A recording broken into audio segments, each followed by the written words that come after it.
Hi hello welcome to TV 24 అన్న. Good morning. Good morning. నిన్న మొన్నటి నుంచి ట్విట్టర్లో అయితే చాలా హైలైట్లు అయితే పవన్ కళ్యాణ్ గారి న్యూస్ అయితే కనబడుతున్నాయి. ఒక తెలుగు రాష్ట్రాల్లోనే కాదు, మరాఠా గడ్డ పైన కూడా ఆయన విజృంభిస్తున్నారు. జనాలు ఎక్కడ చూసినా కట్అవుట్లు, గజమాలలు, ఫ్యాన్స్ కూడా గట్టి గట్టిగా అరవడాలు. అసలు నేను ఎక్కడ చూడలేదు ఒక మరాఠా గడ్డ పైన. అంటే మన రాష్ట్రం కాదు, పైగా పాన్ ఇండియా స్టార్ కూడా కాదు, తెలుగులోనే సినిమాలు తీశారు. హిందీలో కూడా సినిమాలు అయితే ఏం లేవు. ఇంత క్రేజ్ నిజంగా అసలు నేనైతే షాక్ అయిపోయాను. ఎందుకంటే పవన్ కళ్యాణ్ గారిని ఊహించారా ఈ టైప్ క్రేజ్ అని అంటే డెఫినెట్ గా చాలా మంది ఆయన గురించి, ఆయన స్థాయి గురించి తెలిసిన వాళ్ళందరికీ కూడా ఊహించవచ్చు. ఎందుకంటే అది సినిమాల నుంచి వచ్చింది కాదు. ఆయన నిజంగా మీరు అన్నట్టు ఆయన ఏం పాన్ ఇండియా స్టార్ కాదు, సూపర్ హీరోగా ఆయన నేషనల్ గా ఎన్నో సినిమాలు చేసేసి అన్ని భాషల్లో రిలీజ్ చేసి ఒక పాన్ ఇండియా స్టార్ గా ఆయన వ్యక్తి కాదు. ఆయన మంచి ఒక టాప్ స్టార్ గా తెలుగు సినిమా ఇండస్ట్రీలో బలంగా ఎదిగే టైంలో ఆయన అవన్నీ వదిలేసి ప్రజల కోసం వచ్చేసారు. అందులో మాత్రం ఎటువంటి సందేహం లేదు.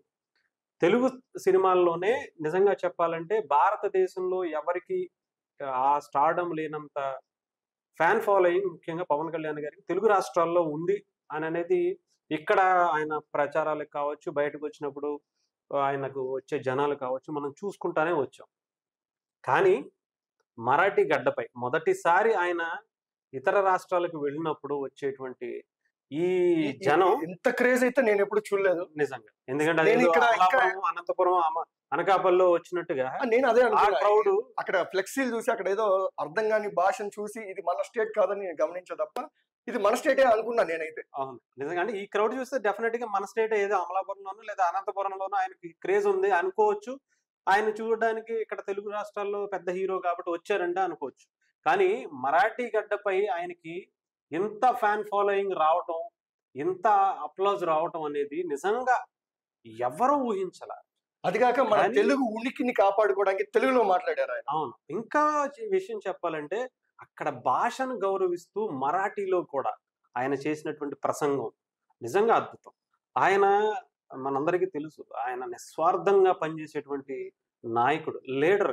పొలిటికల్ గా చెప్పాలంటే రాజకీయ నాయకుడు కాదు ఆయన, ఒక లీడర్, పొలిటికల్ లీడర్ ఆయన చెప్పొచ్చు. ఈ రోజుల్లో అలాంటి వ్యక్తి మనం ఇంకా ఎవరిని చూడలేం. బీజేపీ కూడా నాకు తెలిసి, నేను ఇందాక అన్నట్టుగా ఆయన గురించి పర్సనల్ గా తెలిసిన ఏ వ్యక్తికైనా సరే డెఫినెట్ గా ఆయన అంచనా వేయటానికి ఆ స్థాయిలో ఆలోచించే వాళ్ళే కావాలి. ముఖ్యంగా బీజేపీ పెద్దలు చాలా నిష్ణాతులు, వాళ్ళు రాజకీయంగా ఉద్దండులు, అన్ని స్టేట్లను చూసున్నట్టు. ఆయన రీసెంట్ గా పవన్ కళ్యాణ్ గారి రాజకీయ ప్రస్థానం కావచ్చు, ఆయన స్టేట్ లో కానీ సెంట్రల్ లో కానీ బలంగా నిలబడడానికి ఆయన పాత్ర పోషించారు. దాన్ని చాలా బలంగా తీసుకున్నారు. ఇక్కడ చూస్తే మన తెలుగు వాళ్ళందరూ తల ఎత్తుకునే సిచ్యువేషన్ ఇది నిజంగా. ఒక ఇంతవరకు ఇది మాత్రం నిజంగా తలెత్తుకుని నిలబడగలిగి గర్వంగా చెప్పుకోవచ్చు. పైగా మహారాష్ట్ర అంటే మహారాష్ట్ర పెద్ద రాష్ట్రం. మీకు ఇంకా అంత ఈజీగా మరాఠీ వాళ్ళు ఎవరిని యాక్సెప్ట్ చేయరు. అవును అవును నిజం. ఈవెన్ తమిళనాడు కానీ మరాఠీ కానీ వీళ్ళెవరో కూడా పక్క రాష్ట్రాల నుంచి వచ్చే వాళ్ళని అంత ఈజీగా యాక్సెప్ట్ చేయరు. కానీ మరి పవన్ కళ్యాణ్ గారిని చీకటి పడుతున్నా కానీ అదే పనిగా ఫోన్ల మీద ఫోన్లు, లైట్ల మీద లైట్లు, గజమాలలు ఇది ఎవరు ఎక్స్పెక్ట్ చేయలేదు అసలు. గజమాలలు వేసుకుని పవన్ కళ్యాణ్ గారికి ఈ స్థాయిలో వస్తుందా? అసలు ఏదో తెలుగు రాష్ట్రాల్లో గజమాలలు వేశారు అంటే ఆయన ఏదో ఆయన నుంచి ఏదో ఎక్స్పెక్ట్ చేస్తున్నారనో, ఆయన మా రాజకీయంగా ఎవరినో అక్కడ కార్పొరేటర్ చేద్దామనో, ఎమ్మెల్యేని చేద్దామనో వాళ్ళు ఎక్స్పెక్ట్ చేయొచ్చు. ఆ గజమాలను ఏర్పాటు చేశారని అనుకోవచ్చు. మరి పవన్ కళ్యాణ్ గారికి అక్కడ ఎందుకు చేస్తారు? అవునవును. పోటీ చేయట్లేదు, అక్కడ పోటీ చేయట్లేదు, అక్కడ సంబంధం లేదు, జస్ట్ ఒక స్టార్ క్యాంపెయిన్ గా వెళ్ళారు. అక్కడ చూస్తే ఏదో పెద్ద అక్కడ ఉన్న సీనియర్ క్యాండిడేట్ కూడా రావట్లేదట. ఇప్పుడు పక్కన ఉన్నటువంటి తెలంగాణ, ఆయన తక్కువ చేయాలని అంటాం కాదు, కానీ రేవంత్ రెడ్డి గారు అక్కడికి వెళ్తే అంత అప్లాజ్ రాలా. ఎందుకని ఈయనంత హక్కుని చేర్చుకున్నారంటే కేవలం ఇక్కడ ఛత్రపతి శివాజీ అనే వ్యక్తి, ఆయన హిందుత్వం గురించి, భారత సనాతన ధర్మం గురించి చాలా అంచెలంచెలుగా ఆయన పోరాట పతిమ మనం అందరం చూసాం. హిందువులకి ముఖ్యంగా సనాతన ధర్మానికి ఆయన పెట్టింది పేరు జై భవానీ, జై శివాజీ. ఈ నినాదం కొన్ని తరాల నుంచి ముందుకు వస్తుంది మన దగ్గరికి. అవునన్నా, ఎవరు వచ్చినా కానీ రాజకీయంగా వాడుకున్నారే కానీ ఆ నినాదాన్ని పెట్టాడు అనుకుంటాను. హిందుత్వాన్ని ఏకం చేయాలి అని నిస్వార్థంగా ఆలోచించే వ్యక్తులు ఎవరు రాలా. అవును. ఇంక్లూడింగ్ బీజేపీతో సహా. వాళ్ళకి చాలా కష్టపడ్డారు, చాలా చేశారు. కానీ రాజకీయంగా వచ్చేటప్పటికి వాళ్ళు వెనకడుగు వేయాల్సిన పరిస్థితులు చాలా వచ్చాయి. అవును. కానీ ఈయన ఏమీ ఆలోచించకుండా, ఎక్కడా భయపడకుండా, నాకు ఆ ఓట్లు చేలుతాయా, ఇంకొక ఓట్లు పోతాయా? అట్ ద సేమ్ టైమ్ మిగతా మతాలకు, ముస్లిం మైనారిటీ వర్గాలకు కావచ్చు, క్రిస్టియన్స్ కావచ్చు, వీళ్ళందరికీ కూడా సనాతన ధర్మం యొక్క ఎంత బలంగా ఉంటది సనాతన ధర్మం దాని అంటే గొప్పతనం కానివ్వండి. చెప్పుకుంటూ వాళ్ళ దగ్గర నుంచి మనం ఏం నేర్చుకోవాలి, అవును. క్రిస్టియన్స్ నుంచి ఏం నేర్చుకోవాలి, ముస్లిమ్స్ దగ్గర నుంచి హిందుత్వం ఏం నేర్చుకోవాలి, వాళ్ళ ఐక్యంగా ఎంత బలంగా ఉండగలుగుతున్నారు అనేది నేర్చుకోవాలి అని చెప్పి వాళ్ళ మతాలను గౌరవిస్తూనే సనాతన ధర్మం యొక్క విశిష్టతను ఆయన చెప్పుకుంటూ వచ్చిన తీరు చాలా మంది మతాల, అలాగే ముస్లిం మైనారిటీకి సంబంధించిన వాళ్ళు, క్రిస్టియానిటీ వాళ్ళు కూడా యాక్సెప్ట్ చేసే అంత విధంగా ఆయన ప్రసంగం చేశారు. ఒక స్వీట్ వార్నింగ్ కూడా ఇచ్చినట్టున్నారు. అవును, నిన్న ఒక వ్యక్తికి ఒక వార్నింగ్ ఇచ్చారు. అవును. హైదరాబాద్ నుంచి తెలుసు, అందరికీ వస్తావు. తెలుసు, ఎంఐఎంకి సంబంధించిన ఆయన ఎప్పుడు వెళ్ళినా సరే, ఎక్కడికి వెళ్ళినా సరే రెచ్చగొట్టే వ్యాఖ్యలు చేస్తుంటారు. 5 నిమిషాలు మమ్మల్ని వదిలేయి, ఉమ్. మీరు 100 కోట్ల మంది ఉన్నారుగా, మేము 20 కోట్ల మంది ఉన్నాం, మేము తలవార్లు పట్టుకుని వస్తాం, ఏం చేస్తారు? వాళ్ళు మాట్లాడే వాటి వల్ల మత గొడవలు అవుతాయి కదన్నా. డెఫినెట్ గా. మరి ఈయన ఏం చేశారు? మీరు వస్తే మేము చేతులు ముడి కూర్చోం, డెఫినెట్ గా మీకు ఇచ్చే గౌరవం ఇస్తాం, ఉమ్. మీకు భారతదేశంలో ఉన్నంత స్వేచ్ఛ ఇతర దేశాల్లో ఉందా? భిన్నత్వంలో ఏకత్వం మంది. మంది అందరినీ హక్కుని చేర్చుకునే అవకాశం. ఇక్కడ ముస్లిమ్స్ వచ్చి బతుకుతారు, క్రిస్టియన్స్ వచ్చి బతుకుతారు, ఇతర ఏ మతాల నుంచి వచ్చినా సరే ఇక్కడ బతకగలుగుతారు. అవునండి. బట్ ఇక్కడ నుంచి ఒక ముస్లిం బయటికి వెళ్ళి బతకగలుగుతాడా? లేదన్న, కష్టం. ఒక ముస్లిం వెళ్ళారు, స్వేచ్ఛగా, ఇండియాలో ఉన్నంత స్వేచ్ఛగా అయితే ఎవరైతే మాట్లాడగలుగుతారా? లేదు, మాట్లాడలేరు. ఎవరన్నా పోనీ బయట గుర్కా తీసి బయటికి వెళ్ళి బ్రతకగలుగుతారా? లేదండి. క్రిస్టియన్స్ కూడా, క్రిస్టియన్స్ కి సంబంధించి వాళ్ళ స్వేచ్ఛగా ఒక ముస్లిం కంట్రీకి వెళ్ళి చేసుకోగలుగుతారా? లేదు. బట్ ఇండియాలో ఉంది, భిన్నత్వం ఏకత్వం ఇది ఇండియాలో ఉంది. అది తెలుసుకోవాల్సిన. చాలా మందిని రెచ్చగొట్టే వాళ్ళకి, వాళ్ళు రెచ్చిపోతారా లేదా అని మిగతా కమ్యూనిటీ వాళ్ళకి అందరికీ తెలుసు. ముస్లింస్ కావచ్చు, ప్రజలకు తెలుసు. ముఖ్యంగా సనాతన ధర్మం గొప్పతనం అదేవిధంగా చాలా స్పష్టంగా మాట్లాడారు, స్పష్టంగా చెప్పారు. అక్కడ వాళ్ళకి అర్థమైందో లేదో నాకు తెలియదు, కానీ ప్రతి పదానికి, ప్రతి వాటికి అరుస్తూనే ఉన్నారు. ఓజీ సినిమా గురించి అక్కడ అరవటం ఏంటి?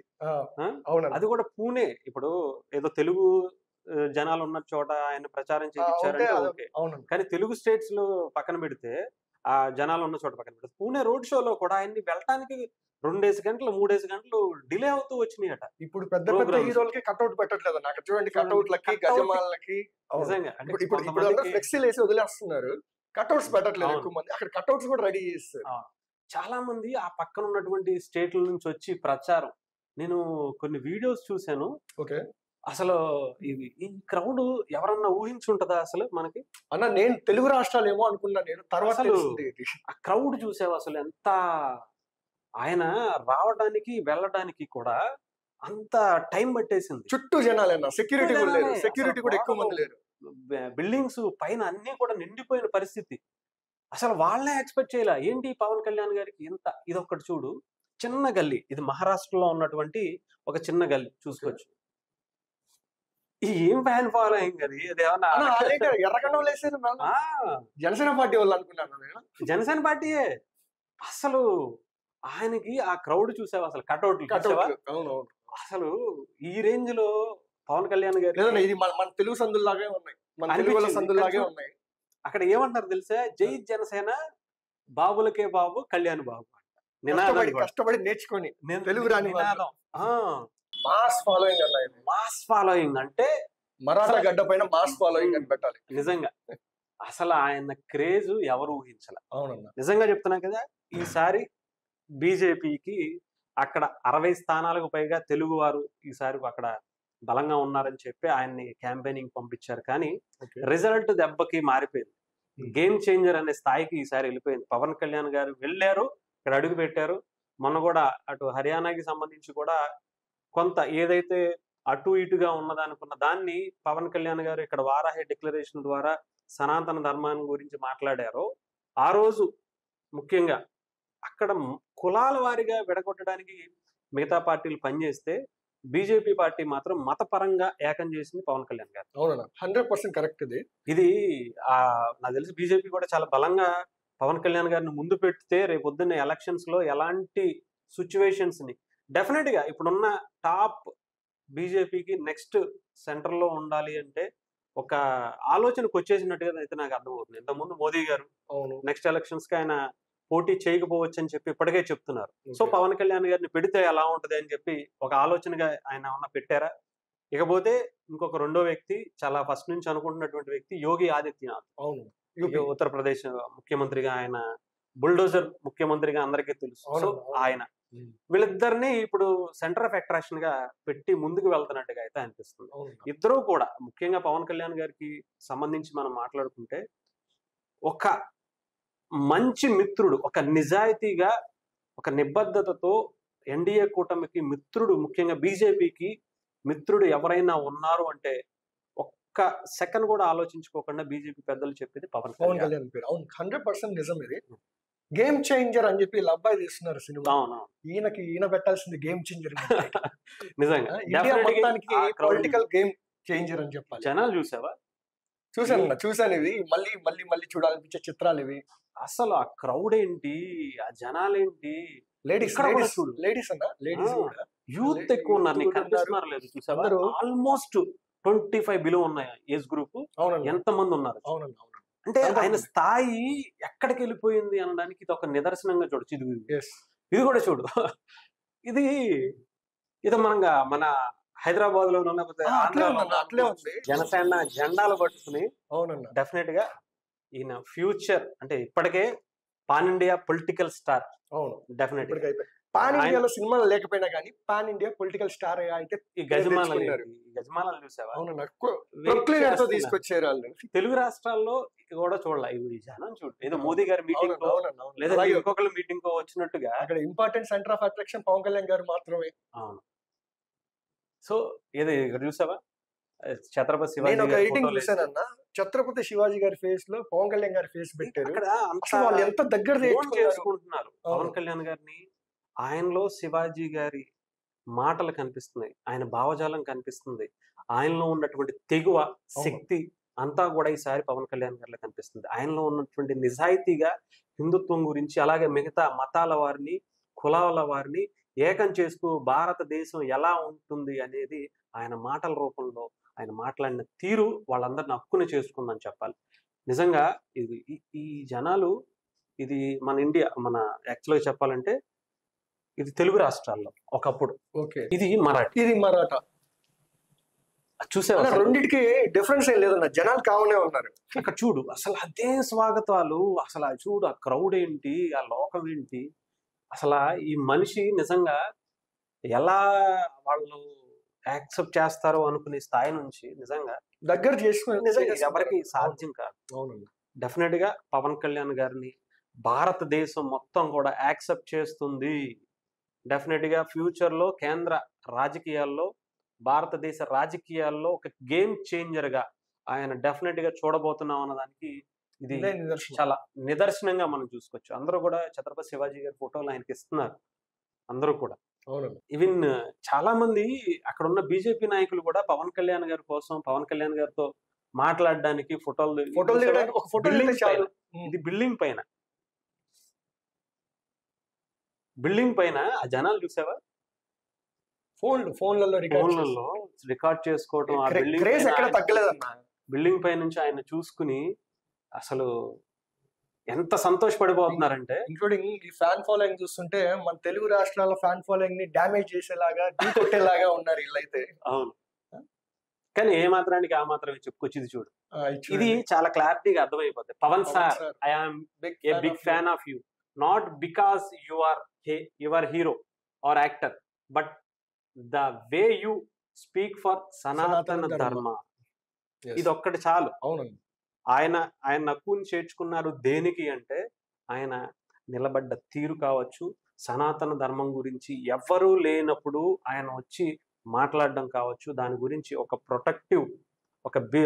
ప్రొటెక్షన్ కావాలి, దానికి ఒక సపరేట్గా మనం దాన్ని బోర్డు ఏర్పాటు చేయాలని చెప్పి ఆయన మాట్లాడిన తీరు ఇంక్లూడింగ్ బీజేపీ కూడా చేయలేకపోయింది. అది పవన్ కళ్యాణ్ గారు తీసుకొచ్చారు. జాతీయ అంతర్జాతీయ స్థాయిలో దీని గురించి చర్చ జరుగుతుంది.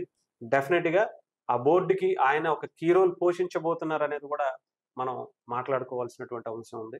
సో డెఫినెట్ గా పవన్ కళ్యాణ్ గారు ఈజ్ ఏ పొలిటికల్ స్టార్.